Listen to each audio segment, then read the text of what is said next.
Patriarchy is a social system in which positions of authority are primarily held by men. The term patriarchy is used both in anthropology to describe a family or clan controlled by the father or eldest male of a group or group of males, and in feminist theory to describe a broader social structure in which men as a group dominate society.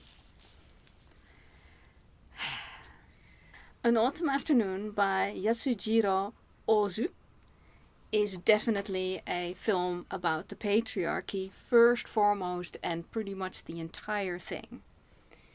I have not seen anybody pin that down as such. I've seen some people reference, like, you know, it's an uncomfortable movie to watch as a woman in the 2020s. But I think that is the point of the film, is that the social structure is actually everybody's problem. And our male protagonist, Hirayama, is also dealing with the patriarchy. He may be top dog in patriarchy. He may be, you know, the group, the aforementioned group that rules everything. But that also means that he has to think about the good of the people. You know, if he loves the people, like his daughter, if he loves her, what does he want for her? And it takes him at least half of the film to come to the conclusion that he needs to consider her feelings. And one of the reasons that he does that is because he meets a guy who is older than him in a similar position and has a daughter that he didn't consider that he really should find a match for the daughter in time.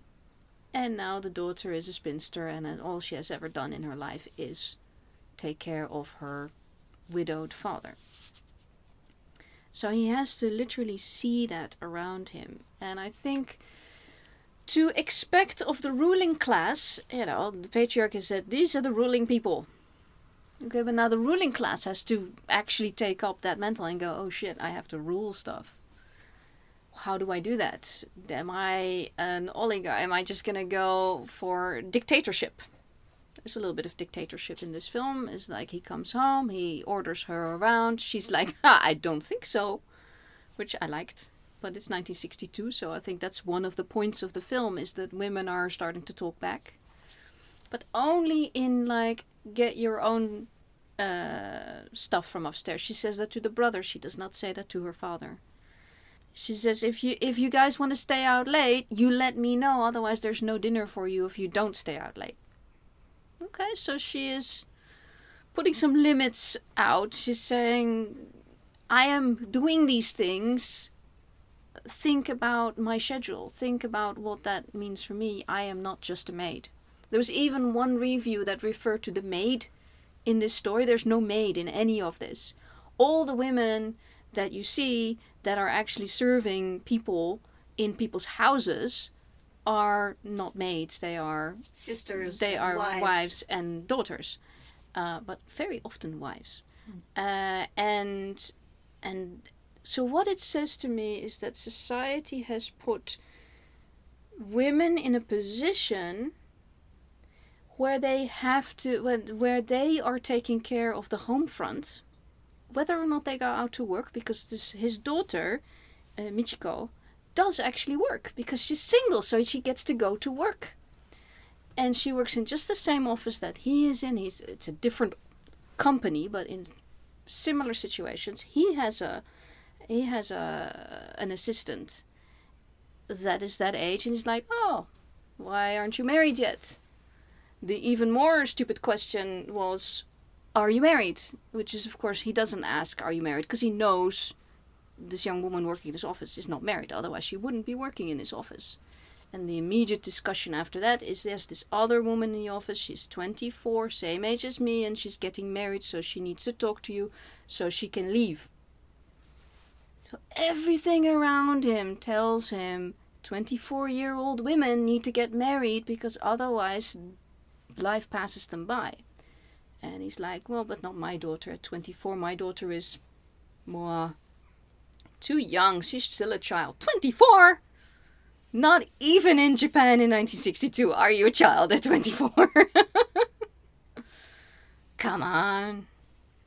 So, when she is asked directly, she says, no, I'm not going to get married. My father and brother would spontaneous combust. And they would too. Things would stop functioning in that household. And I'm just looking at that going, well, maybe the boy can learn to... It would be very healthy for them to combust a bit. Yeah, and they go out eating most evenings anyway. She complains about that. If you don't come home until late, and they come home drunk as well. There's a lot of drinking in this. You need to tell me. Because she's sitting there, which is the lot of many housewives, and effectively she's their housewife now. I understand that somebody confused her for a maid, because what's she doing there? She's doing maid duties. And then she's pushing back on that, because now she's sitting at home, she has made all the meals, they don't come, and she can't go out with the boy that she wants, because she has a boy. So this is another piece of, once he gets to the point where he actually realizes, oh, I actually have to cut my daughter loose and find her husband, because patriarchy, he has to find her a husband. He has to say, oh, dear daughter, are you ready to get married? Which is basically, dear daughter, you are now ready to get married. The literal lines are not literally what they are literally what they're saying, but that's not the meaning of what they're saying. He needs to open the discussion with her. Is like, I think you're now ready to find a husband, or more realistically, he's now ready for her to find a husband. And he's really not, because the end of the film is that he is now alone with the younger brother, who is certainly also over 20, maybe he's 22 or something, and he's working. But he's unmarried yet, but he's going to get married soon. He has a girl, he said so. It's the only time that they actually have a conversation. The boy's going to get married, and of course boys are going to get married. Nobody has to arrange that. But if the boy gets married, very often the new wife comes into his household. So if he stays with his father as well, then they will acquire a new maid. Yes, and this is actually a discussion that needs to be happening in sort of like a sequel situation, because they don't address that at all. And that is the next conversation that's going to be had is, son, dearest son, what are you going to do once you get married? Because he's probably going to marry the girl. Are they going to move in? Or is it now society, 1962, because this is another point of the film, is society is changing. What are we now? How do we do things now? Is he then going to move out with the girl, and then he's there all alone?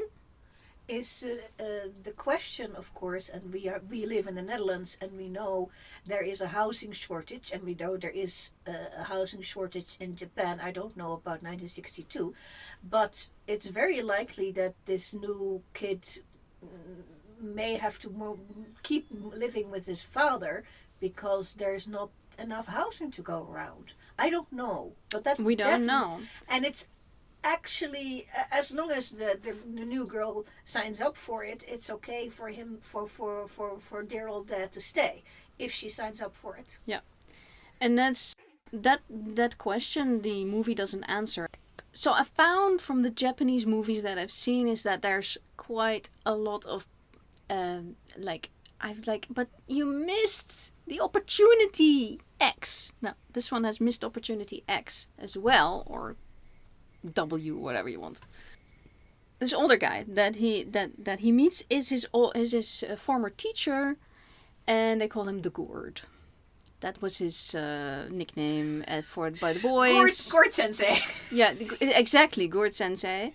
And he and his friends, one of which is Horie, who is also a sensei, the translation said professor of something. And so they're all, let's call it 55-year-olds, maybe 60, but more like 55. And this guy got married to a younger woman who is only a few years older than his own daughter. So all of these situations are happening, and then there's the other friend whose name I forgot. Other friend. The other friend who was still married and who also has, I believe, 2 daughters. Everybody has daughters, so the whole daughter thing is absolutely smack in your face in the entire story. It is not to be confused with, oh, you're talking about children here. No, we're talking about daughters. Dads and daughters. And they are like, you gotta get married, or you gotta marry off your daughter. Okay, so that's the first half of the film. Meanwhile, when they meet up with the Gourd, they do like a little school reunion. They have 5 friends there, and the Gourd, and he's this old guy, and he's drinking too much. So Hirayama and Horie take back the Gourd to his home, which is on the way to Hirayama's own house. And there he meets that not quite middle-aged daughter of the Gourd. And she is clearly super happy to see them. She is not happy to see her dad so drunk, but hey. And the door is wide open for him to visit again. He does actually visit again. But there's never a point where he goes, I'm a widower. I've been a widower for long enough so that my daughter actually took over the household from my wife, now dead wife. And I could court this woman, because why not? She could have a life with him. He could have a life with her. But you would also get the Gourd with it. Nobody minds the Gourd that much. He just drinks a lot, and he's probably dead in 5 years. It's not a big deal. No, they like him. Everybody is congenial and friendly to each other.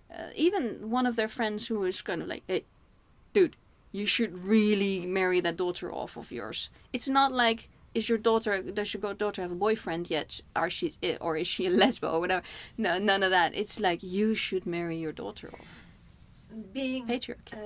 In Japan or in many cultures, whether or not you're a lesbian or not, it doesn't matter for marriage. No. It doesn't figure into anything. No. So my missed opportunity, the missed point X is, if this was Western storytelling, he would end up with, after the wedding of his daughter, he would end up at the doorstep of the Gourd and say, can I date your daughter? That's, I think, a more satisfying Western storytelling, because now everybody gets a future.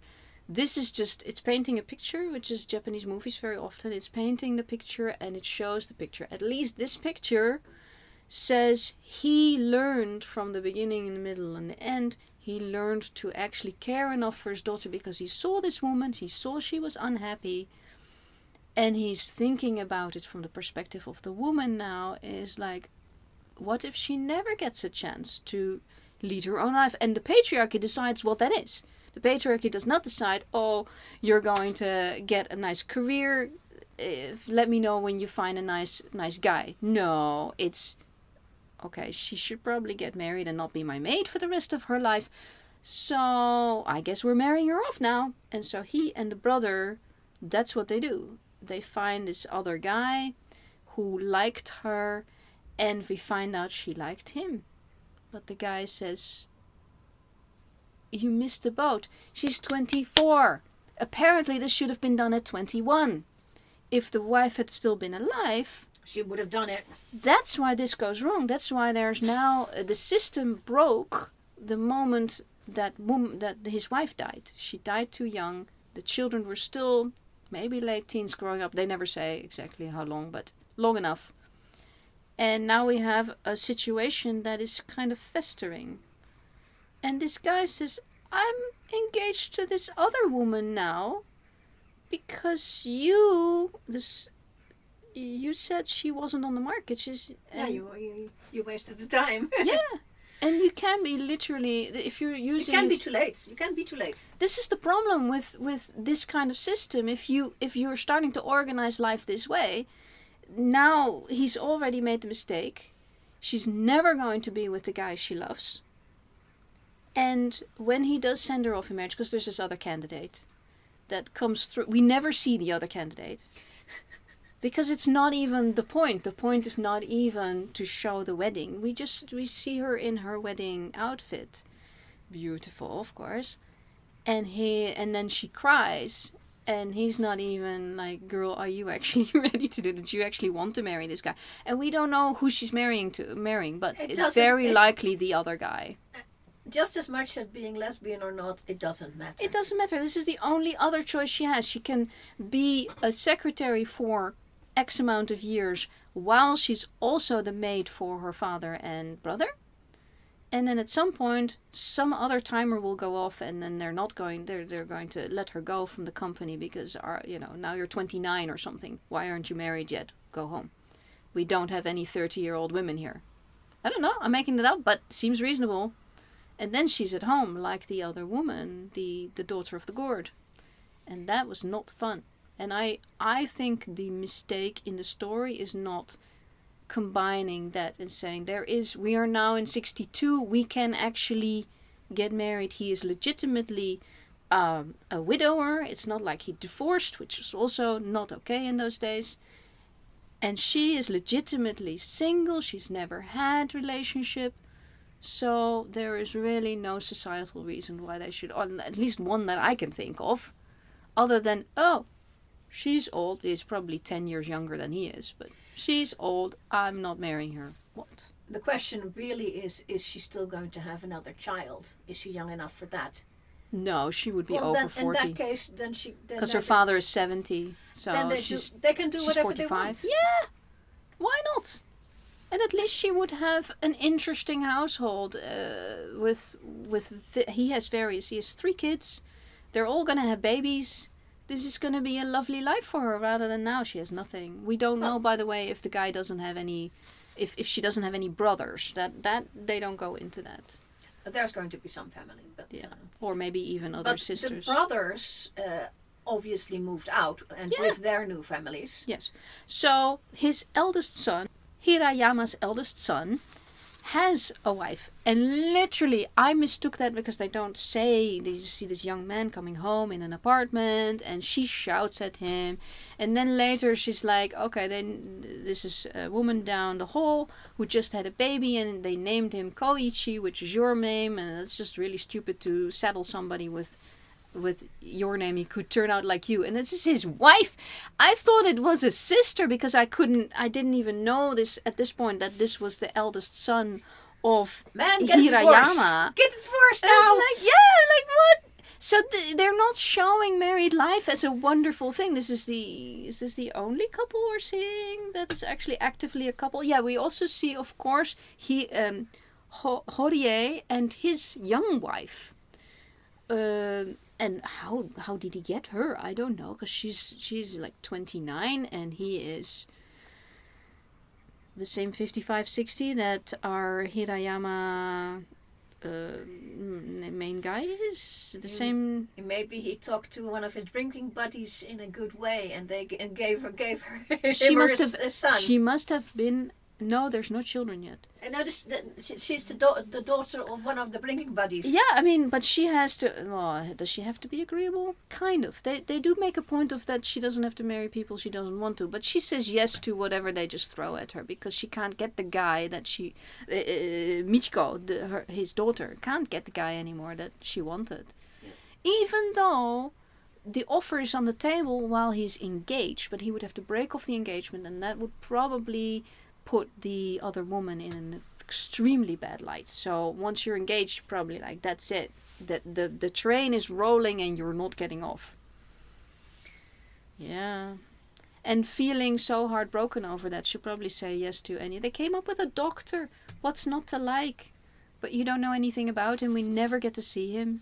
It's just that the dudes are all saying, yeah, this my wife said this was a good candidate. And other sections of the film tell us something about the economy. The Koichi, which is the eldest son, his wife wants a refrigerator, and she wants the new model. They even make a point of saying, "There's new models coming out all the time. You know, you can wait a bit. And she's like, no, I want one now because the lady down the hallway has one and I want one. It's like, yeah, this is the 60s, keeping up with the Joneses. But wanting a refrigerator, I'm sorry, I don't consider that a luxury. I saw some reviews talking about she wants luxuries. She wants a refrigerator. 62, it's iffy. It's not a luxury. It is what they had in 62 would have been a just a box with a chunk of ice in it, and that you call that your refrigerator. So having a refrigerator with an actual unit, that is luxury. Yeah, on electricity, so you don't have to get those ice blocks in all the time. And but it is in 62 because of the fact that it was Japan was part of World War II, and on the wrong side, and they were working up to that, so it's luxury. And but it was we're already past the 60s where it was I don't know if I remember it correctly, but I believe it was the fridge, the washer, and the television, whereas the Japanese women in the 50s said, forget your washer, I want a rice cooker. And there's a whole, look that up on the internet. It's a really interesting story how that then happened. Because they spent 3 hours a day cooking rice. An hour in the morning, hour for lunch, an hour for dinner. And it's involved churning. They had to churn for an hour to get that particular type of rice, whatever, for the whole family. And that is an enormous... They had to get up before dawn, before everybody, an hour more before everybody, not just to get breakfast ready, but to cook the rice for the breakfast. It was insane. So, and they did that since the get-go, from like whenever they had rice in Japan. So to free them of that, they said, we don't care about doing laundry on the Mondays. We care about a rice cooker. Every day, 3 hours, and you have to be home to do it, and you have to get up to do it. So you probably also have to get to bed early to make sure that you can get up at like 5 a.m. There were rice cookers in every kitchen. We barely got to see kitchens, but we got to see them a little bit in this one. In the Tokyo store, you get to see no kitchens whatsoever. But I think even Ozu realized that if you're going to talk about women and their place in normal life for the men, because it's so men point of view totally, you have to also show the kitchen a little bit. So he's a little bit less stringent of where he puts the cameras. And we saw rice cookers and they are, like, as we know rice cookers now, they are machines that are just sitting on the table and there's a cord going off it. Electric rice cooker. So at 62 you could probably not have a household without a rice cooker anymore. Even before you have a refrigerator. Yeah. And the interesting thing is, for that refrigerator, Koichi goes to his dad, our main guy, and he asks money. He just wants, not even a loan. No, this was just a gift. It's like, dude, my wife wants a refrigerator. 50,000 yen. So I did the calculations, and that's about 1,500 euros for in today's money, and 1,700 in dollars. That's actually a fair amount for a refrigerator. If you think of it's like a super duper over the top luxury item, sure, that could be 1,000 in equal money. But 1,500 is a bit on the exorbitant side. No, it's not. Because because the stuff was just more expensive in those days. The modern tech was more expensive. Yeah, and maybe it was coming from overseas. Maybe they weren't making it themselves yet. They should probably at that point be starting to make them themselves. But it was definitely like, I won't want to, because I can't show my face in my equal society, the ladies, anymore if I can't open the fridge. Not that they invite people in their homes, except for family. Koichi asks for that amount. He goes back to his wife and says, hey, I'm getting the amount. Michiko is bringing it over. Sister's bringing it over. And she's like, oh, that's more. That's more than we asked for. But he wants to get a set of clubs for golf. Golf. Because then he can go in those shooting ranges, where you shoot them off. Putting range. The putting ranges. I've seen them for baseball, now they have them for golf. Okay, fine. And that's what he wants to go do. And so this is the 60s. It's the same in the US. It's possibly the same in Europe. I wasn't around for the 60s. Not for golf. And it is in the US and in Japan.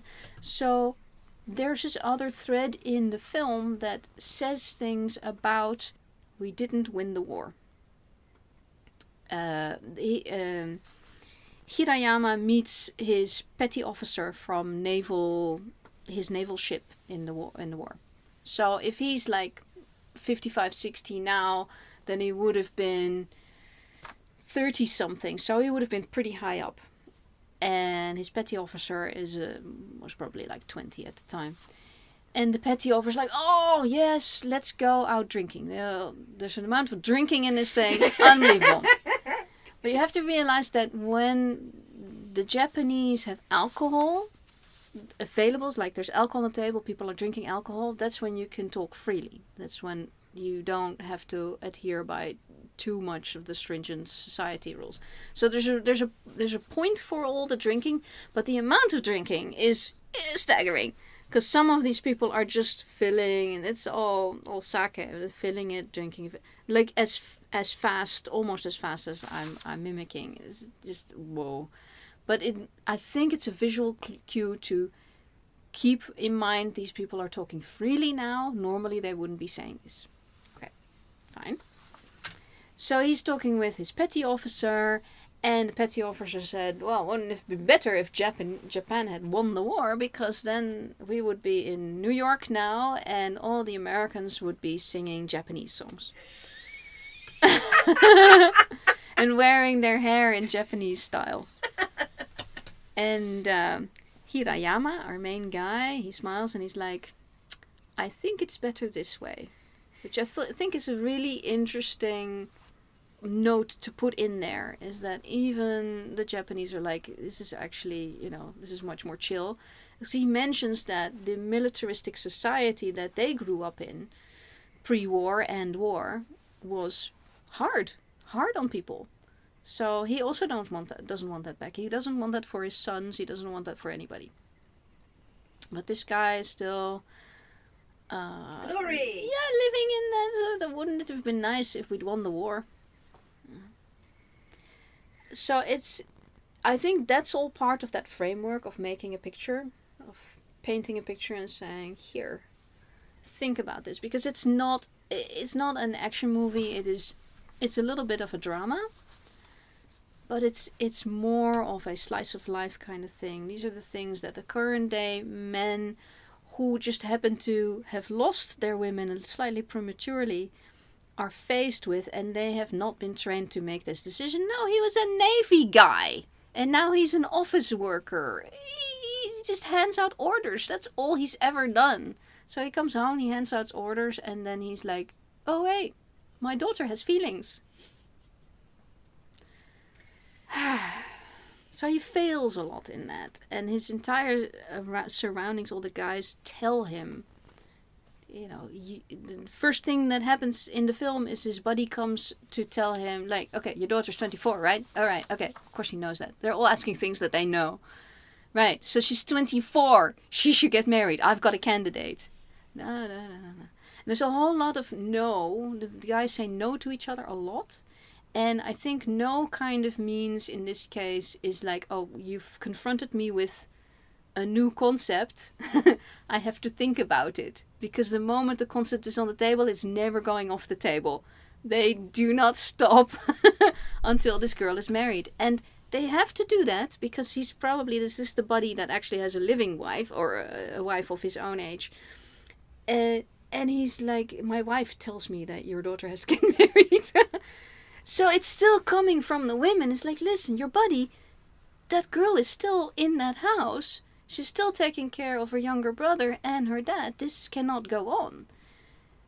So the patriarchy has a problem when not everybody is in the right place. And the patriarchy, apart from the fact that it puts certain people in all the charge, which is not good in any situation, it's also that when the situation is not 100% as it should be, it falls apart. Right there.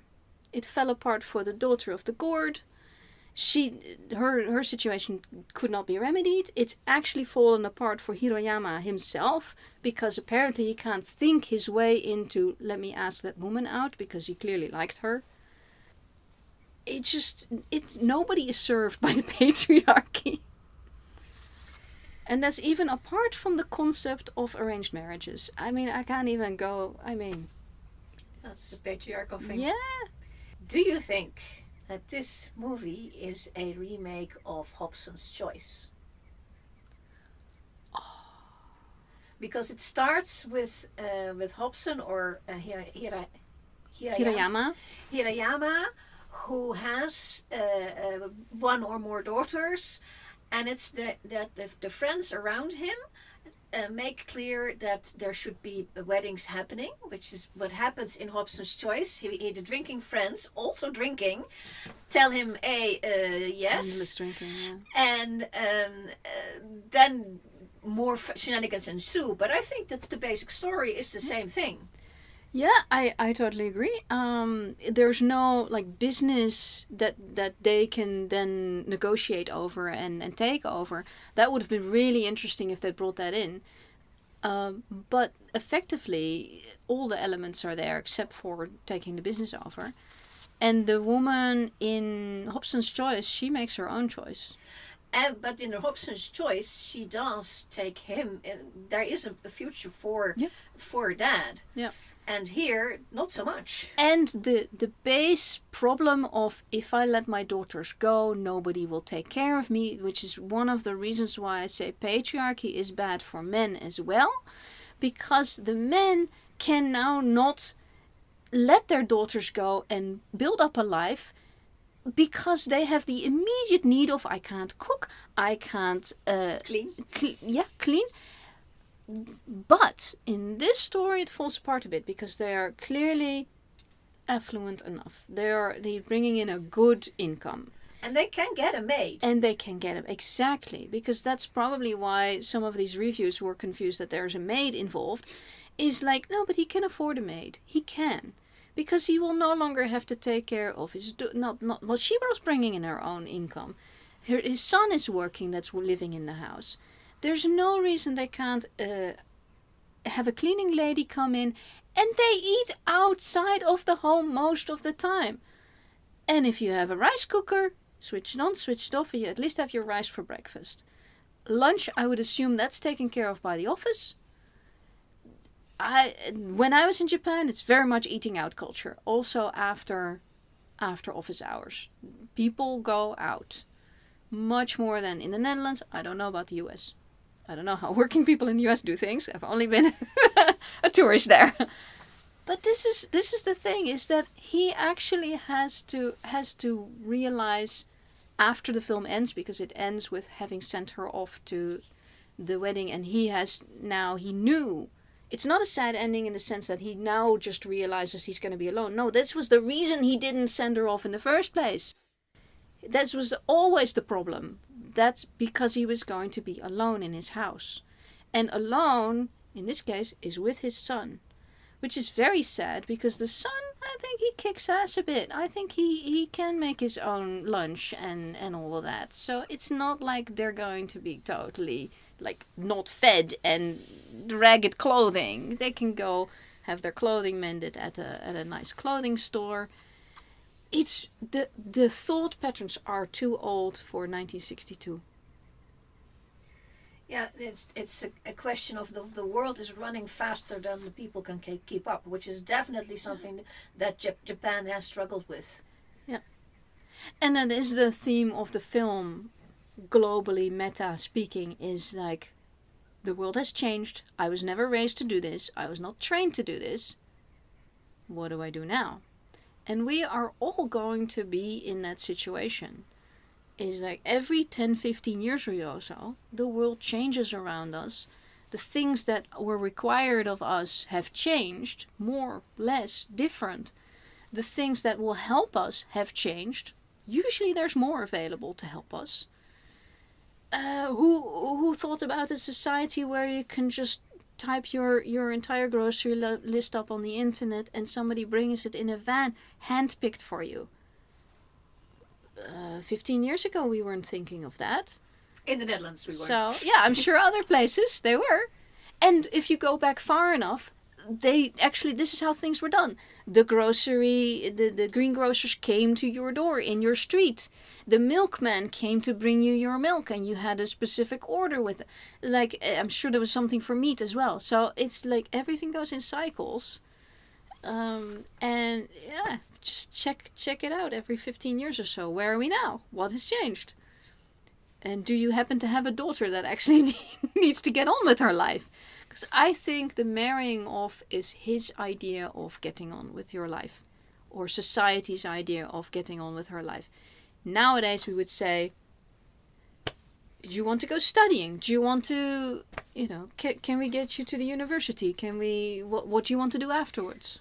In second part, this entire story and Hobson's choice is about the options that women have, because literally these ladies have very little options.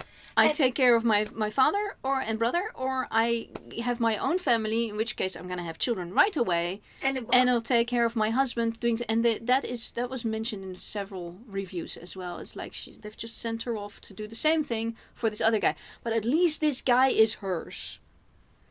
And she can now have her babies, because she cannot have her babies with her father. Yeah, and from Koichi's wife, you can see that Keeping Up with the Joneses is very much part of, if she's not allowed to go to work, what else is she going to do? She needs to, because one of the things she wants from him, Koichi's wife, is let's get pregnant now. And they make a point of saying that he's using, I would imagine, condoms. But he's using something to make sure that they don't have a baby yet. Because he's like, no, I don't have the income for a baby. Which, yes, he's going to borrow money from his dad. But he's also buying clubs with them. So he just doesn't want to have babies yet. That's really, you can always have babies. So, yeah, if the moment she gets married, she gets yanked out of working life. That means, okay, there's a wall. Cut off. Now what do I do? Well, you might as well just have babies. And I think the solution in Hobson's choice, where she actually marries another proprietor and she takes over the shop, meaning that she wanted to work. She really wanted to work. Oh yeah, she ran the place and she wanted to continue to run the place. Yeah. And so she find a man that will let you run the place. Yeah, it's amazing that story actually was out there, and that people aren't talking about Hobson's Choice as a super feminist film, because it's incredibly feminist. I think it's because the film is in the 50s, but the play is from the 20s or 30s. Plays are always more forward thinking. Yeah.